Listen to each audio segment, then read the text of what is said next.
The following program was paid for by the friends and partners of WLMB-TV 40 Toledo.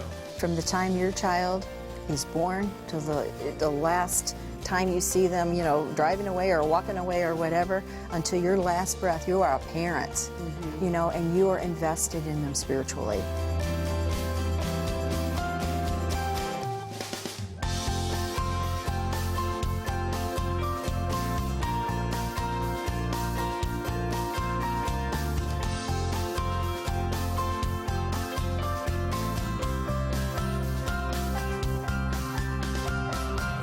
Welcome to another episode of Main Street, the fastest half hour on television. I'm Dr. Jamey Schmitz. Of course, I'm joined by my co-host, Virginia Bossa. Well, Jamey, we have a wonderful show today. We have back with us Michele Howe, and she is an author of 23 books and has published, you know, hundreds, thousands of articles. That's right. And so she's full of wisdom, and she's back today. We're talking about empty nest, what's next? Parenting adult children without losing your mind. It's going to be a good show. That's right. Michele, it's been a little while, but thank you for coming back to Main Street. Thank you for having me. So tell us a little bit about, we're talking about the empty nest, you know. Please share with us about what your empty nest looks like and how many children do you have and how old are they? Tell us about what it is like your empty nest experience. Well, we have 4 adult children. We have 5 grandchildren. Our oldest is 33. My son will be turning 28 pretty soon.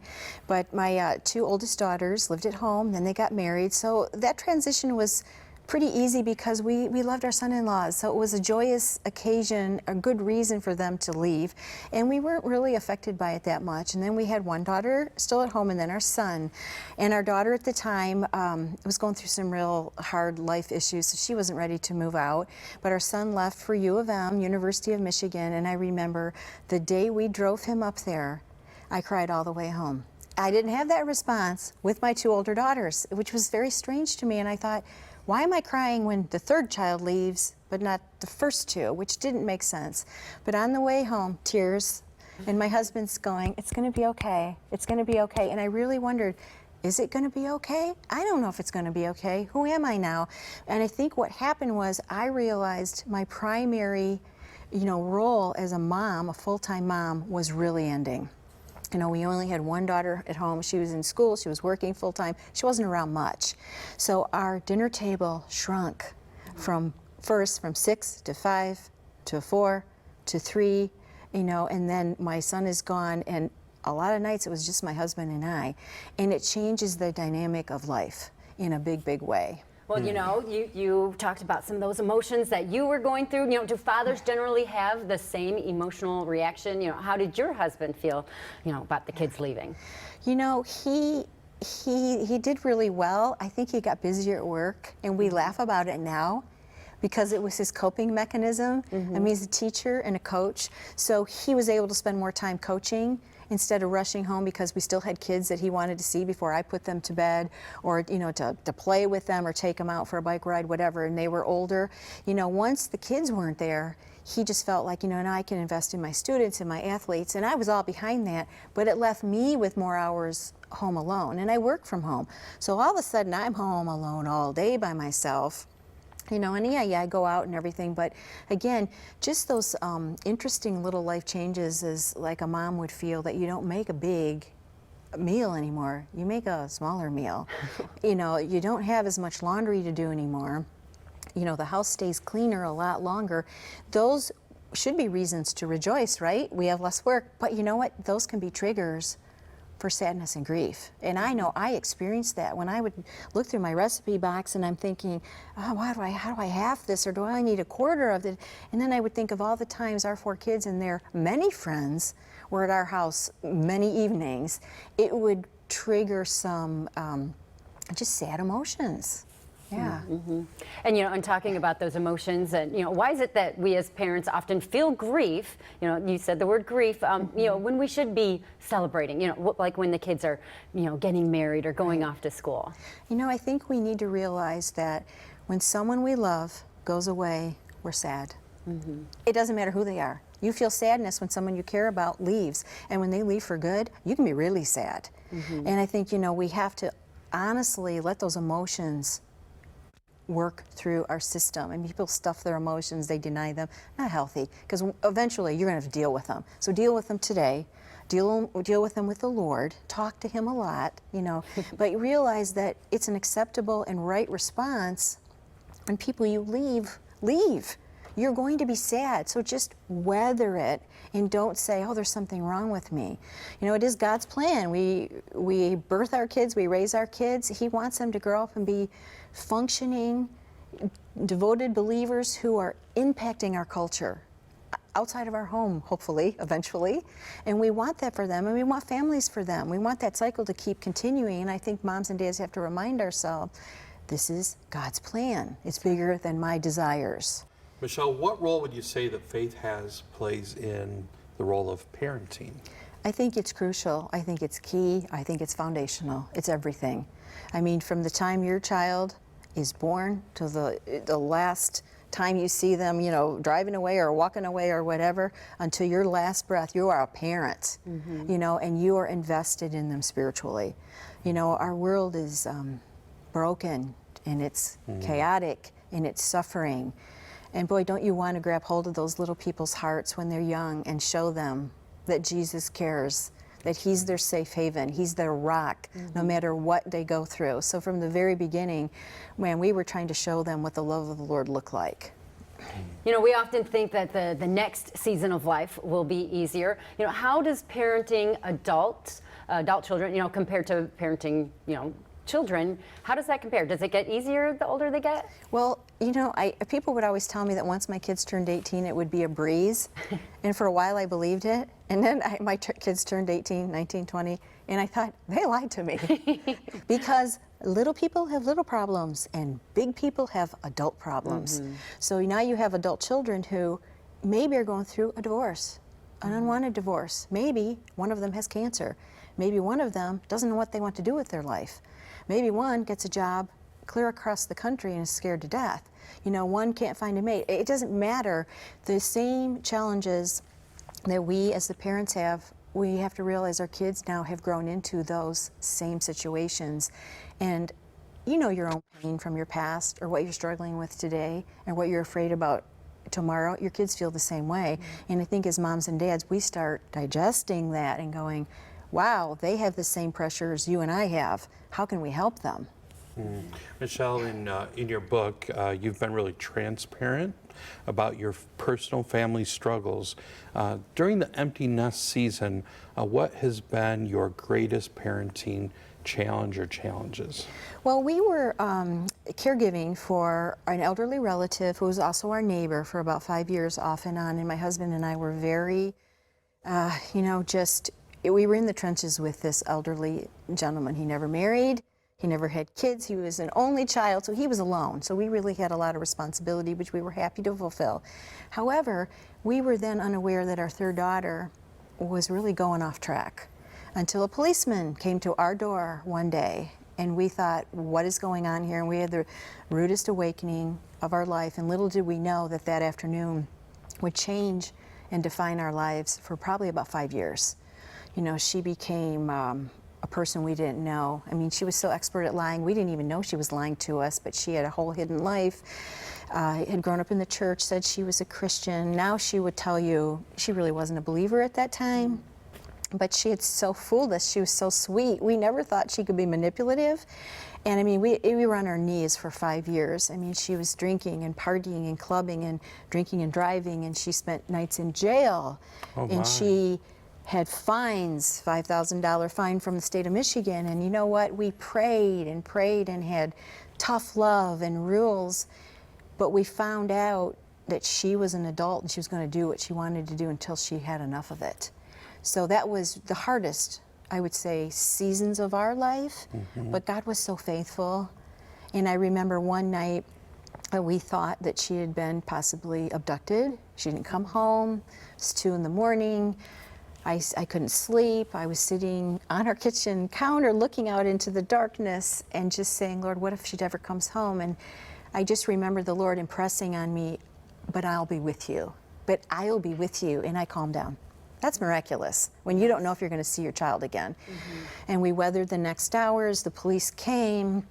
We told them please help us find our daughter. And they did find her somewhere in another town. They found her, but they first found her car at a Myers abandoned. So again, we thought, did someone take her? So she came home later that afternoon. We had so many people praying. And, you know, it was just one of those moments you don't want anybody to go through, and you never want to go through again. And it's interesting, I still remember when she walked in, and we were upset visibly, but thankful she was home. And she was so belligerent to us and so rude that took you right back. It was like a slap in the face. She did not get what she had just put us through. But what the police officer told us stuck with us, and it changed everything. He looked at our suffering, he looked at our daughter, you know, and then she left, went downstairs to where her bedroom was, and talked to us, and he said, I see this all the time, parents who are trying to do the right thing with their children, and their children don't want any part of it, and they're breaking the law, and they're living crazy, and they're living dangerous lives. And he looked at my husband and I and said, you don't have to let her live here anymore. You don't have to watch her destroy herself. And that got through to me. I mean, we had been talking about kicking her out, but we were weighing, do we want her living in the street? You know, those are hard, difficult choices. But when he said that to me, I felt like it was the Lord speaking through him to us. We didn't kick her out, but we did set up like a legal document. It was so exact about what her rules were, or she would have to leave. And my husband sat down with her, he showed it to her, and I think it dawned on her that her party friends weren't her friends. They didn't love her. We loved her. And she followed everything because she had nowhere to go. She had no money.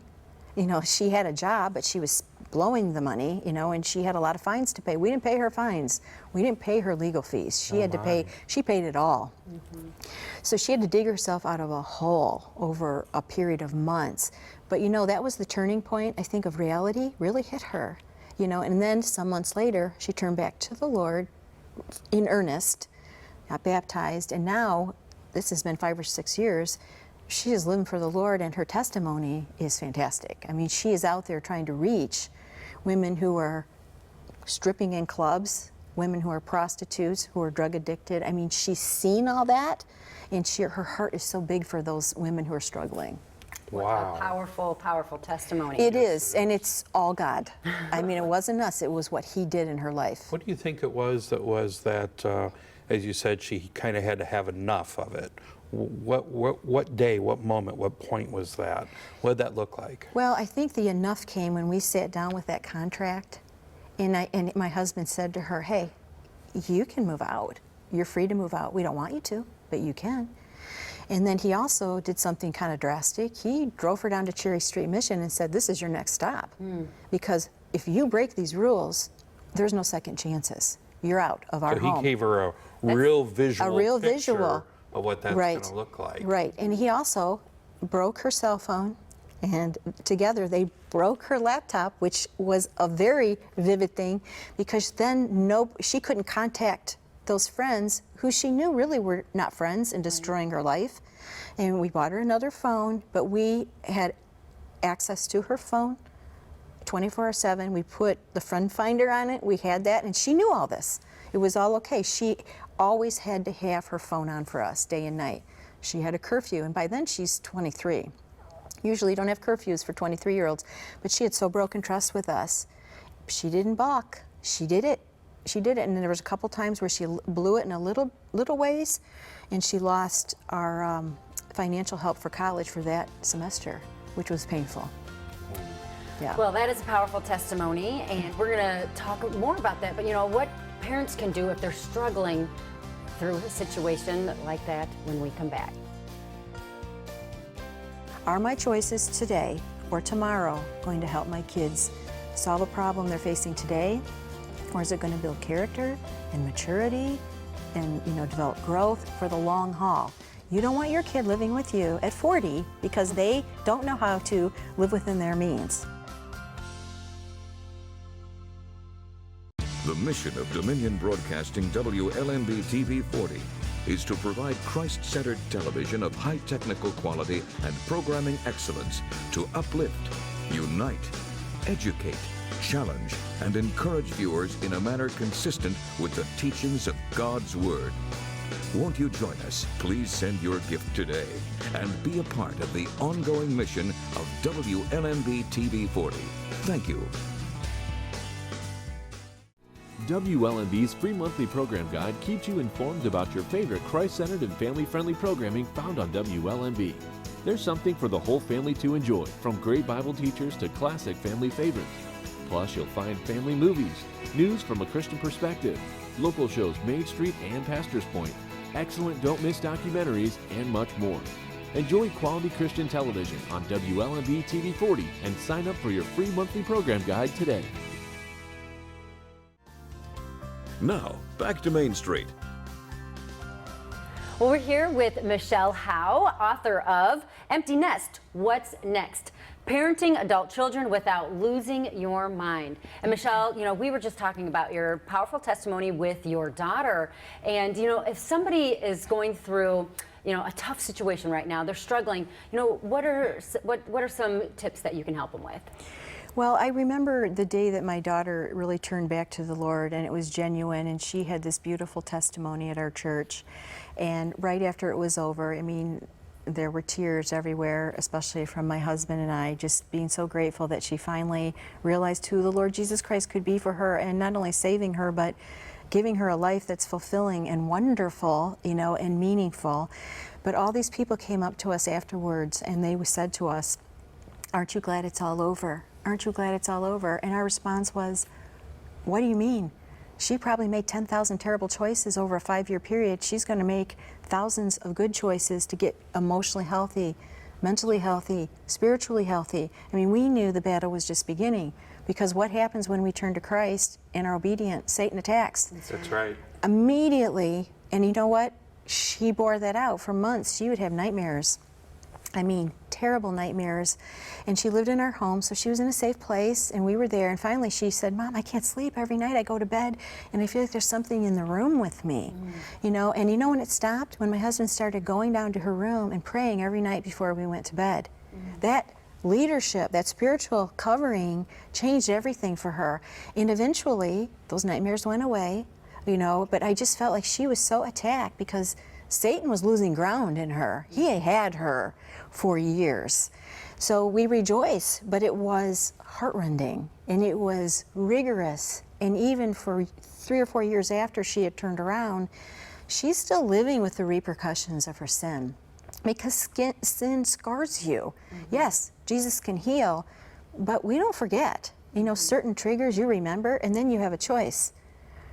I'm, you know, healed by the, you know, the blood of the Lamb. I'm courageous. I can be brave. I don't need to, you know, not being tempted to do those things, but being wounded by bad relationships and you know, using alcohol and all these other things that she did. She had a lot of healing. So today, she's doing great. But it was a long journey, which is realistic. So parents who are suffering, find other parents who are going through what you're going through or have gone through it. Sit down, be honest with them. Let them fill your heart and mind with hope and instruction, and keep in touch with those people, because again, you have somebody who's already lived it and they're on the other side. That's invaluable wisdom for all of us. That's wonderful. I loved what you said about you know, Corinnes, yes, Corinne. Making 10,000 bad choices, but now she has to make, you know, that many good choices. That many good Just choices. one good choice at a time, Right. one after another. So Corinne, what is she doing today?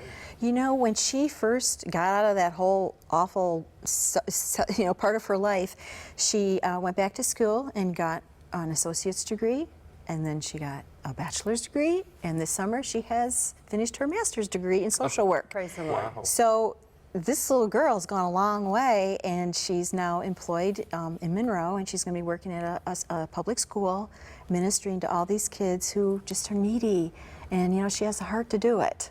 And she has a story to Yes, share with them that they can turn their lives around too. Absolutely. That's wonderful. Yeah. And, you know, I also want to mention, you know, for something that parents can practically do, they can also pick up your book, because, you know, you do share your story. And you have a lot of wonderful tips in there. And, you know, and one of the things that you talk about is rescue parenting. You know, what does that look like? Well, rescue parenting isn't anything we did, but we could have, because I often thought if we had paid off Corinne's debts, if we had not made her really have the cause and effect of paying a lawyer, you know, twice, you know, paying the fees that the state of Michigan you know, held against her for drunk driving, if we had fixed her car and done all those things, I don't think in her mind she would have thought that she had paid a high enough price. I mean, she had, for her particular personality, she needed to be down and have nothing left, nowhere to turn but to Christ.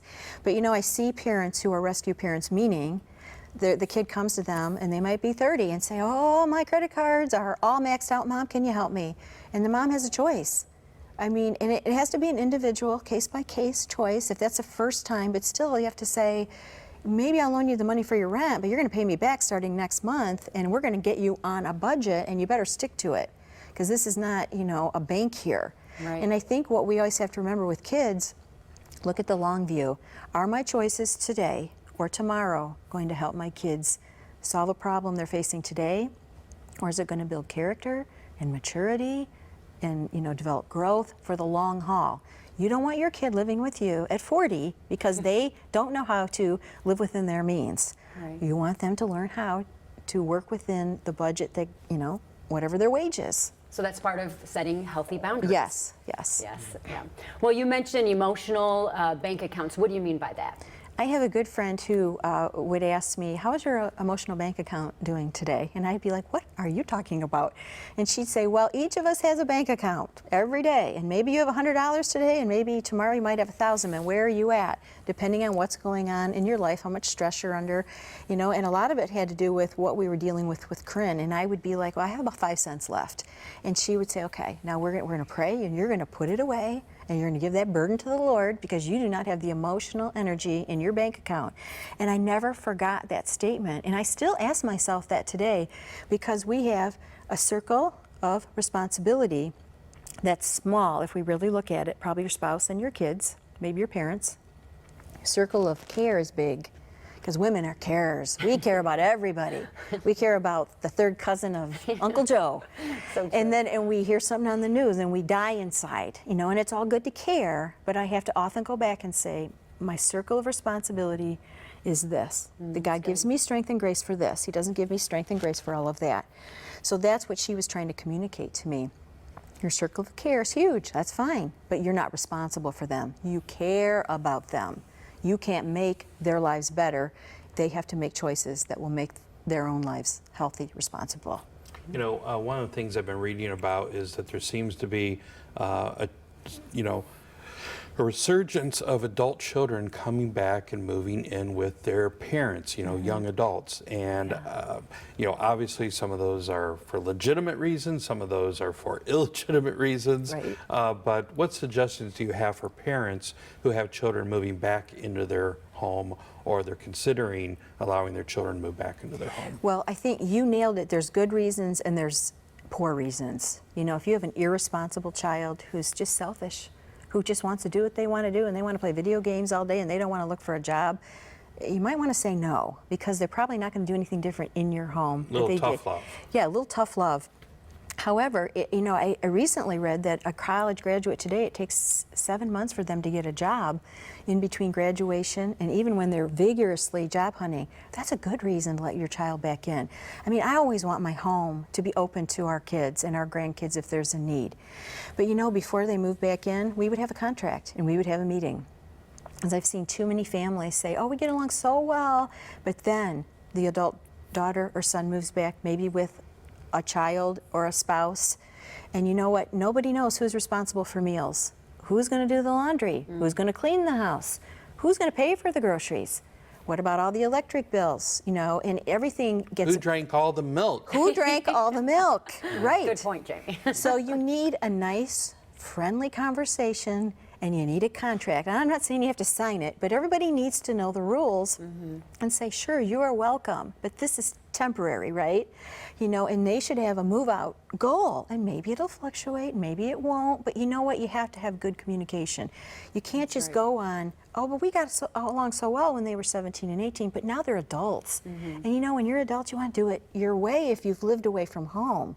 It isn't my way is better than your way, but we do it differently, and you don't want conflict. That's right, that's right. Well, you know, once the children leave, how does an emptiness often impact marriages? It can be a real wow, wake-up moment for a lot of people because we had 4 kids. I was busy with our kids. My husband was busy with our kids. And we had date nights. We do things together. We did trips alone. But you don't realize how much of your energy and time is spent rearing your children, getting them through their crises until they're gone. And then there is quiet. I mean, my husband and I had to adjust. But then we were proactive.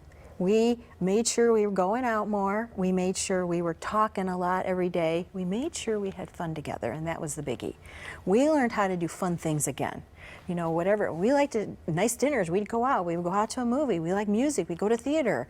We'd take little bike riding trips. But we just found a way to reconnect. And I think you have to be understanding that you're going to have a time of transition and be proactive and not just say, I don't know you anymore, and just let it go. Well, you know, you talk about investing in ourselves and in others. You know, once that empty nest hits, what does that look like? I think you have to realize that you are in a season of life that is God ordained and not dread it and just say, okay, it's a little challenging, a little scary, it's going to look a little different, but God has good things in store for us. What are we going to do? And be prayerful about it. I mean, I've seen some moms get so busy right after their kids leave because they don't want to deal with the grief. And I think that's a mistake because, like we talked about, you have to deal with your emotions. If you stuff them, they will come out at inopportune times. So deal with them today, deal with them every day. But find new ways, either maybe your job will change, maybe vocationally things will change. Maybe you'll do something with your spouse in ministry that will be different. But find things that make your heart go, oh, yes. And be prayerful about it. Michele, how have you seen God work in your life through the empty nest years? You know, I think it's really helped me to see God as my lifelong provider, my shepherd. Really, shepherd is probably the right word. Seeing that no matter where I was at, even in the dark times with Corinne, even in the good times, that he was just saying, right there, nudging me along with his little crook, you know, pulling me back, but loving me, meeting every need I have. And I think that now, getting older, that I realize, you know, we don't grow in the high times of life, we grow through suffering. And through suffering, we really know that our Lord is faithful to us and that he can be everything, and he is everything. So, you know, you got to run to him in your pain and in your joy. And let him be your shepherd. Let him be the one that's just right next to you all the time, watching your back. Yes. Well, Michele, you know, you've written this great book, Empty Nest, What's Next? Parenting Adult Children Without Losing Your Mind. How can people find it or more about your other 22 books or perhaps have you come and speak? Well, I'm on all social media, you know, Facebook and Twitter and Instagram, and I have a site, michelehowe.wordpress.com. All my books are listed there, but I like to steer people to christianbookdistributors.com. It's a great bookseller, Christian organization. All right. Very good. Michele, thank you so much for being with us. God bless you, and thank you for sharing your wisdom with us today. All right. I want to encourage you to go out and pick up that book from Michele. You will be blessed. Well, thank you for joining us this week on Main Street. Be sure to join us next week for another great episode. We hope that Main Street has been a blessing to you today. Please feel free to contact the following to learn more about the topics discussed on today's show.